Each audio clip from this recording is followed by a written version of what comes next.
Students, now we are starting gametogenesis, the part 2 of human reproduction. The primary sex organ, the testes in male and the ovaries in female, produce gametes, that is, sperms and ovum, respectively, by the process called gametogenesis. In testes, the immature male germ cell, spermatogonia, produces sperms by spermatogenesis. ठीक है, testis के अंदर जो immature male germ cells हैं spermatogonia, वो produce करते हैं sperms by spermatogenesis that begins at puberty. The spermatogonia, singular spermatogonium, present on the inside wall of the seminiferous tubule, multiply by mitotic division. ठीक है, the spermatogonia present on the inside wall of the seminiferous tubule, multiply by mitotic division. है ना, spermatogonia जो कि present है on the inside wall of the seminiferous tubule, ये multiply करता है माइटोटिक डिवीजन से और इंक्रीज करता है नंबर में. ठीक है, each spermatogonium is diploid and contain 46 chromosome. ठीक है, हर एक स्पर्मेटोगोनियम जो होता है वो कैसा होता है, डिप्लॉयड होता है और कंटेन करता है 46 क्रोमोसोम्स. ठीक है, कंटेन क्या करता है, 46 chromosomes. Some of the spermatogonia called as the primary spermatocyte periodically undergo meiosis. ठीक है, some of the spermatogonia called as the primary spermatocyte periodically undergo meiosis. ठीक है, periodically ये क्या करते हैं, undergo करते हैं meiosis. ठीक है, a primary spermatocyte completes the first meiotic division, reduction division, leading to formation of two equal haploid cell called as the secondary spermatocyte. ठीक है, some of the spermatogonia called as the primary spermatocyte periodically undergo meiosis. इतनी बढ़िया बात लिखी हुई है, ये देखो. सबसे पहले जो स्पर्मेटोगोनिया है वो प्रेजेंट है सेमिनिफेरस ट्यूब्यूल की इनर साइड पे, है ना, जो कि मल्टीप्लाई करता है माइटोटिक डिवीजन से और अपने आप को इंक्रीज करता है नंबर में, है ना. फिर उसके बाद क्या बोल रहे हैं कि जो हर एक स्पर्मेटोगोनियम है वो कैसा होता है, डिप्लॉयड होता है. ठीक है, डिप्लॉयड होता है और वो मल्टीप्लाई कैसे करता है, वो उसमें 46 क्रोमोसोम होता है, डिप्लॉयड का मतलब. ठीक है, और सब of the spermatogonium called as the primary spermatocyte periodically undergo meiosis. तो क्या है, कुछ स्पर्मेटोगोनिया जिनको हम प्राइमरी स्पर्मेटोसाइट्स कहते हैं वो पीरियोडिकली मियोसिस करते रहते हैं. A primary spermatocyte completes the first meiotic division, reduction division, leading to formation of two equal haploid cell called as the secondary spermatocyte. ठीक है, जो प्राइमरी स्पर्मेटोसाइट है वो कंप्लीट करते हैं अपना पहला मियोटिक डिवीजन जिसको हम रिडक्शन डिवीजन कहते हैं, leading to the formation of two equal haploid cell called as the secondary spermatocyte, which have only 23 chromosomes each, जिसके पास सिर्फ 23 क्रोमोसोम्स होते हैं, है ना. जो प्राइमरी स्पर्मेटोसाइट है वो 2n हो गया, सेकेंडरी स्पर्मेटोसाइट n हो गया. ठीक है, स्पर्मेटोगोनियम इज ऑल्सो 2n. ठीक है, समझ आया. The secondary spermatocyte undergo the second meiotic division to produce 4 equal haploid cell called as the spermatid. ठीक है, दो इक्वल हैप्लॉइड सेल मिले जिसको सेकेंडरी स्पर्मेटोसाइट बोला. फिर उसके बाद सेकेंडरी स्पर्मेटोसाइट ने क्या करी, वापस से सेकेंड मियोटिक डिवीजन करी, क्योंकि मियोसिस 2 स्टेप में होता है ना, मियोसिस 1 मियोसिस 2. तो इसमें सेकेंड मियोटिक डिवीजन हुई तो उससे क्या बने, 4 इक्वल हैप्लॉइड सेल बने जिसको हम क्या कहते हैं, स्पर्मेटिड कहते हैं. ठीक है, फिर उसके बाद एनसीईआरटी ने पूछा है what will be the number of chromosome in spermatid, तो वही 23.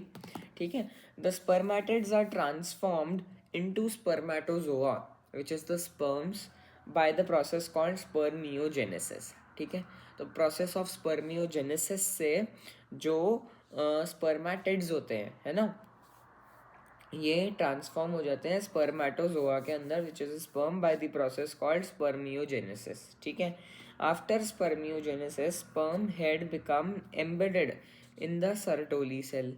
ठीक है, तो ये क्या बोल रहे हैं, the spermatids are transformed into the spermatozoa by the process called spermiogenesis. After spermiogenesis sperm head become embedded into the Sertoli cell, ठीक है। फिर ये एम्बेडेड हो जाता है किसके अंदर, सर्टोली सेल के अंदर, and finally released from the seminiferous tubule by the process called spermiation, ठीक है। स्पर्मियोजेनेसिस के प्रोसेस से ये पहले स्पर्मेटिड से स्पर्मेटोजोआ में कन्वर्ट हुआ, और फिर उसके बाद जब वो स्पर्मेटोजोआ में कन्वर्ट हो गया तो वो अपना जो हेड है ना, उसको एम्बेड कर लेता है सर्टोली सेल्स में, क्योंकि उसको क्या चाहिए, न्यूट्रिशन चाहिए, खाना पीना चाहिए। तो उसको खाने पीने के लिए कहाँ जाना पड़ेगा, सर्टोली सेल्स के पास जाना पड़ेगा, क्योंकि सर्टोली सेल्स ही नर्स सेल होते हैं, फिर न्यूट्रिटिव सेल होते हैं, है ना। सेमिनिफेरस ट्यूब्यूल के अंदर लाइनिंग करते हैं ना Sertoli cells, and are finally release from the seminiferous tubule by the process called spermiation, ठीक है। सर स्पर्मिएशन से सेमिनिफेरस ट्यूब्यूल से ही रिलीज हो जाता है वो पूरा, ठीक है। फिर spermatogenesis starts at the age of puberty. Spermatogenesis जो होता है ये स्टार्ट हो जाता है at the age of puberty due to significant increase in the secretion of gonadotropin releasing hormone GnRH, ठीक है। Spermatogenesis starts at the age of puberty due to significant increase in the secretion of GnRH, gonadotropin releasing hormone. This, if you recall, is a hypothalamic hormone. अगर आप इसको recall कर रहे होंगे तो एक आपको याद आ रहा होगा, एक हाइपोथैलेमिक हार्मोन है ना। The increased levels of GnRH then acts at the anterior pituitary gland and stimulates secretion of two gonadotropins. ठीक है। Luteinizing hormone LH and follicle stimulating hormone FSH. LH acts at the Leydig cells and stimulate the synthesis and secretion of androgen. Androgen in turn stimulate the process of spermatogenesis. FSH acts on the Sertoli cell. ठीक है, ये आपको समझ आया कि जो ठीक है। Spermatogenesis starts at the age of puberty due to significant increase in the secretion of gonadotropin releasing hormone GnRH, ठीक है। This, if you recall, is a hypothalamic hormone. The increased level of GnRH then acts at the anterior pituitary gland and stimulates secretion of two gonadotropin, which is luteinizing hormone and follicle stimulating hormone. इतना समझ आया आप लोगों को? वापस देखेंगे अपन इसको, बहुत ज़्यादा इंपॉर्टेंट है, क्योंकि ये स्पर्मेटोजेनेसिस स्टार्ट होता है प्यूबर्टी में, है ना। क्योंकि सिग्निफिकेंट इंक्रीज हो जाता है गोनाडोट्रोपिन रिलीजिंग हार्मोन का, GnRH का, ठीक है। और अगर आप इसको रिकॉल करेंगे तो ये क्या है, एक GnRH क्या है, एक हाइपोथैलेमिक हार्मोन है ना, जो इंक्रीज्ड GnRH होता है। इफ़ यू रिकॉल, ये क्या होता है, एक हाइपोथैलेमिक हार्मोन होता है।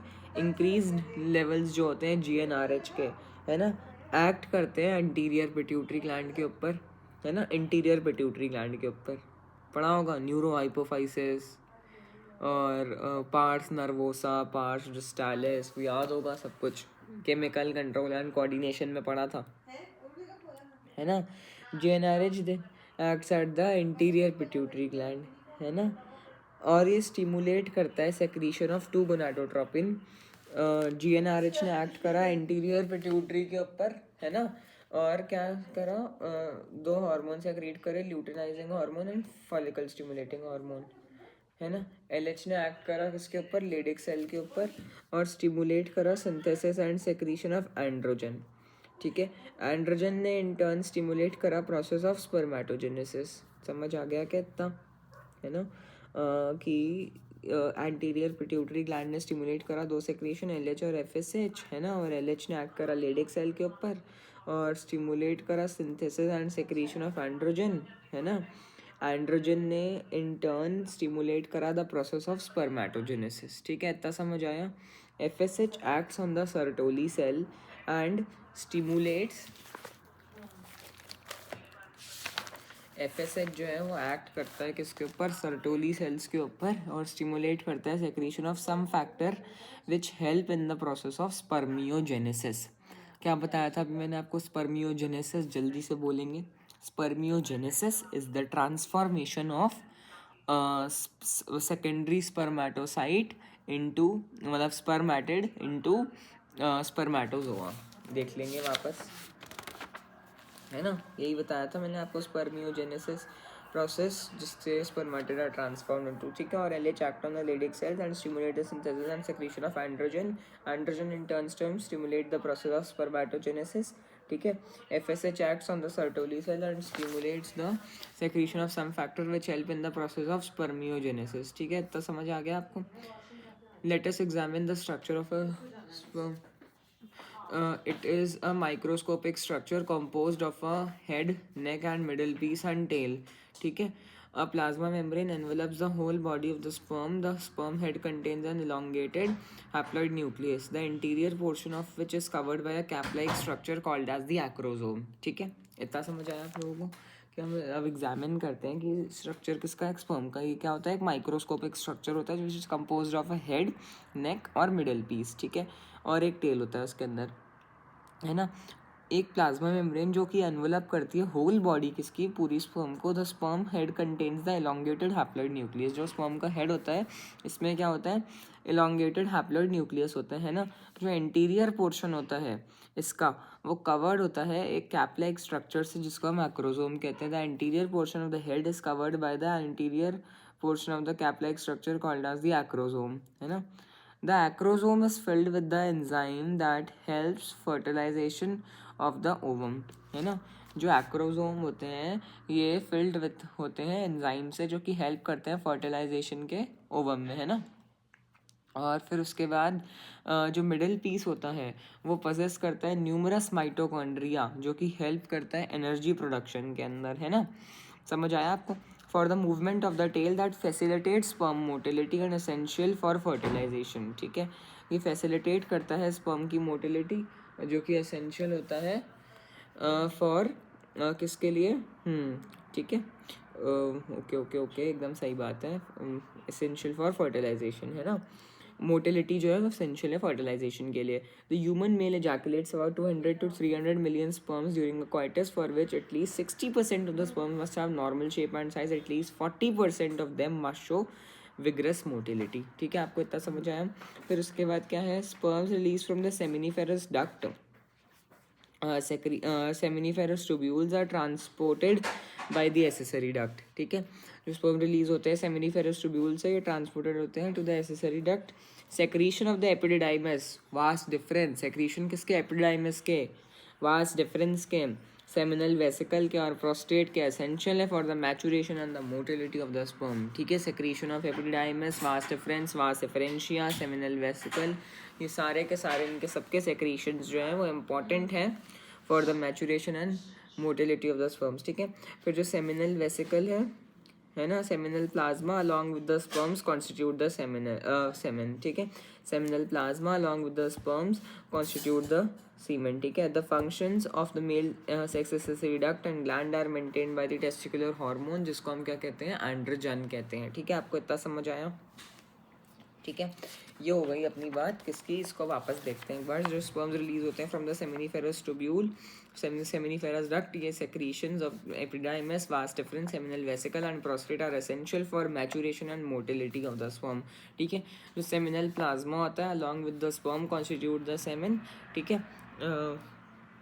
जो फंक्शंस होते हैं मेल सेक्स एक्सेसरी डक्ट के और ग्लैंड के, फंक्शंस होते हैं मेल सेक्स एक्सेसरी डक्ट के और ग्लैंड के, ये मेंटेन रहते हैं by testicular hormone called as androgen. The male sex accessory duct and glands are maintain by the testicular hormone called as the androgen. तो आपको इतना ये सब एकदम समझ आ गया. Vigorous motility 40%, normal shape and size 60%, 200 से 300 मिलियन स्पर्म्स पर एजैकुलेट, ठीक है.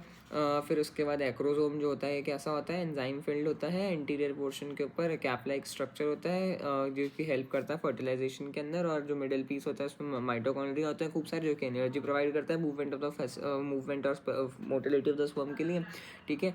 इतना आपको एकदम अच्छे से समझ आ गया होगा. फिर उसके बाद आपने ये भी देख लिया होगा कि जो FSH है वो एक्ट करता है किसके ऊपर, सर्टोली सेल्स के ऊपर, और स्टिमुलेट करता है सेक्रीशन फैक्टर्स का जो कि हेल्प करते हैं प्रोसेस ऑफ स्पर्मियोजेनेसिस के अंदर, है ना.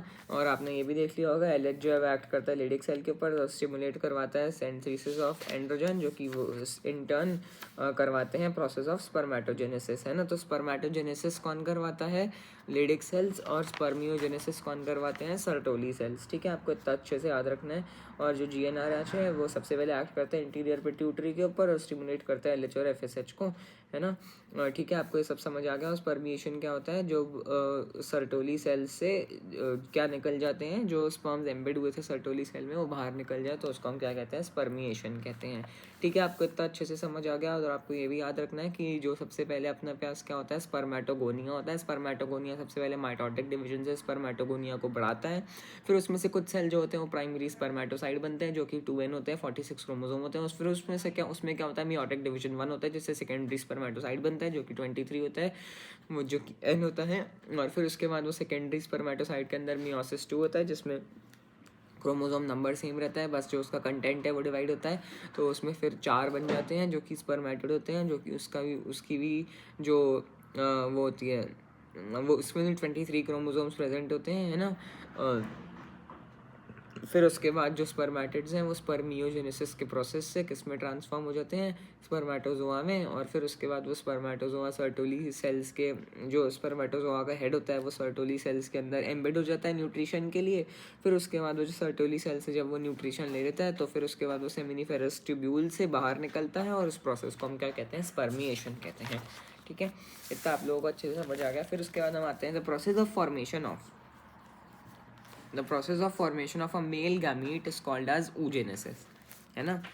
जो प्रोसेस है किसका? फॉर्मेशन ऑफ मेल गैमीट का, उसको हम क्या कहते हैं? oogenesis कहते हैं, जो कि मार्केडली डिफरेंट होता है फ्रॉम द स्पर्मेटोजेनेसिस। ठीक है, the process of formation of mature female gamete is called as oogenesis which is markedly different from spermatogenesis, है ना। oogenesis जो होता है ये इनिशिएटेड होता है during the embryonic development stage. oogenesis जो होता है ये क्या होता है? इनिशिएटेड होता है एम्ब्रियोनिक डेवलपमेंट के स्टेज के ऊपर ही, जब couple of million gamete mother cell oogonia जो होते हैं वो बनते हैं। ठीक है, mature female gamete is called as oogenesis form, है ना, विच इज़ मार्केटली बहुत ज़्यादा डिफरेंट होता है स्पर्मेटोजेनेसिस से। oogenesis जो होता है ये कब स्टार्ट हो जाता है? एम्ब्रियोनिक डेवलपमेंट स्टेज पे ही स्टार्ट हो जाता है, जब बहुत सारे मिलियन गैमीट्स मदर सेल या फिर oogonia फॉर्म होते हैं ईच फीटल ओवरी के अंदर, और कोई उससे ज़्यादा oogonia ना बनते हैं ना ऐड होते हैं बर्थ के पश्चात, बर्थ के आफ्टर। ठीक है, ये जो सेल्स होते हैं ये डिवीजन स्टार्ट करते हैं और एंटर करते हैं प्रोफेज 1 के अंदर of the meiotic division and get temporary arrested at this stage. ठीक है, प्रोफेज 1 की स्टेज पे क्या होते हैं? अरेस्ट हो जाते हैं, है ना। ठीक है, फिर उसके बाद क्या लिखा हुआ है देखते हैं अपन कि prophase 1 of meiotic division and get temporary arrested at that stage called as the primary oocyte, है ना। फिर क्या है? Each primary oocyte then gets surrounded by a layer of granulosa cell called as the primary follicle। Okay, आपको ये बात समझ आ गई होगी कि जो oogonia है वो फॉर्म्ड होता है फीटल ओवरी के अंदर, बट उसके बाद कोई oogonia हम ऐड नहीं करते हैं आफ्टर बर्थ। ये जो सेल्स हैं ये स्टार्ट करते हैं डिवीजन और एंटर करते हैं प्रोफेज 1 में मियोटिक डिवीजन के, है ना, and gets temporary arrested at that stage, है ना। ये जो सेल्स होते हैं ये स्टार्ट करते हैं डिवीजन और एंटर कर लेते हैं प्रोफेज 1 में of meiotic division and gets temporary arrested at that stage called as the primary oocyte, है ना। जो प्राइमरी oocyte है वो सराउंडेड होते हैं by a layer of granulosa cell called as the primary follicle. ठीक है, फिर उसके बाद क्या लिखा है? A large number of these follicle degenerate during the phase from birth to puberty. क्या है कि बहुत सारे लार्ज नंबर ऑफ फॉलिकल्स जो हैं ये डीजेनरेट हो जाते हैं during the phase from birth to puberty. Therefore at puberty only 60,000 to 80,000 primary follicles are left in each ovary.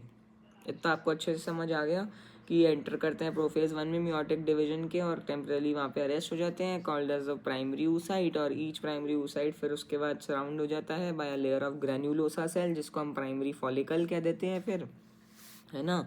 और फिर उसके बाद क्या है? लार्ज नंबर ऑफ ये फॉलिकल्स जो होते हैं ये डीजेनरेट हो जाते हैं प्यूबर्टी तक आने तक, तो 60,000 से 80,000 ही रह जाते हैं बस प्राइमरी फॉलिकल्स एक ओवरी के अंदर, है ना। और फिर जो प्राइमरी फॉलिकल होते हैं ये सराउंडेड होते हैं by more layer of granulosa cells and a new theca called as the secondary follicle, है ना. The primary follicle gets surrounded by more layer of granulosa cells and a new theca and is called as a secondary follicle. इसको अब हम क्या कह देंगे, secondary follicle. जब इसके ऊपर और ग्रेनुलोसा सेल्स आके बाइंड कर गए हैं और थीका सेल्स ने भी इसके ऊपर लेयर बना ली, तो अब इसको हम क्या कह देंगे, सेकेंडरी फॉलिकल कह देंगे. फिर ये जो सेकेंडरी फॉलिकल है सून ट्रांसफॉर्म हो जाते हैं किसके अंदर, टर्शरी फॉलिकल के अंदर, which is characterise by a fluid filled cavity called as the antrum. ठीक है. तो सबसे पहले जो थीका सेल्स की लेयर आई, सबसे पहले वो कहाँ पर आई, सेकेंडरी फॉलिकल के अंदर आई. फिर जो सेकेंडरी फॉलिकल है ट्रांसफॉर्म होगा टर्शरी फॉलिकल के अंदर, which is characterise by a fluid filled cavity called as the antrum. ठीक है. जो थीका लेयर है is organised into an inner theca interna and an outer theca externa. ठीक है. It is important to draw your attention that it is at the stage that the primary oocyte within the tertiary follicle, primary oocyte, अभी भी oocyte जो है वो primary है ना, with in the tertiary follicle grows in size and completes it's first meiotic division. तो आपको अच्छे से याद रखना है कि टर्शरी फॉलिकल के अंदर आके जो प्राइमरी oocyte है वो अपना पहला मियोटिक डिवीजन कंप्लीट करती है. And it is an unequal division resulting in the formation of a large secondary haploid oocyte, है ना, and a tiny first polar body. ठीक है. तो सेकेंडरी oocyte तो दूसरी है पर पोलर बॉडी पहली है ना. और ये कैसी होती है, हैप्लॉइड होती है. और ये वाला काम इसने कब करा, ये अनइक्वल डिवीजन है ना. और ये कब करा, जब टर्शरी फॉलिकल के अंदर हुआ ये काम. oocyte grows in size and complete first meiotic division. ठीक है. आपको ये समझ आ गया. फिर उसके बाद क्या है, सेकेंडरी oocyte जो है वो रिटेन करती है bulk of the nutrient with cytoplasm of the primary oocyte. तभी वहाँ पे पीछे लिखा हुआ था इट इज़ अनइक्वल डिवीजन, क्योंकि जो पोलर बॉडी होती है उसके अंदर इक्वल कंटेंट नहीं आता है सेकेंडरी oocyte का, उससे कम कंटेंट आता है, क्योंकि उसका अभी तक कोई काम अपन को पता नहीं लगा है, तो इसलिए उसको कोई अनयूजफुल ही मानते हैं बेसिकली. ठीक है. Secondary oocyte retains the bulk of the nutrient-rich cytoplasm and the primary oocyte. Can you think of any advantage for this? Does the first polar body born out of the first meiotic division divide further or degenerate? इसका कोई काम ही नहीं पता है. At present we are not very certain about this. The tertiary follicle further changes into a mature or Graafian follicle.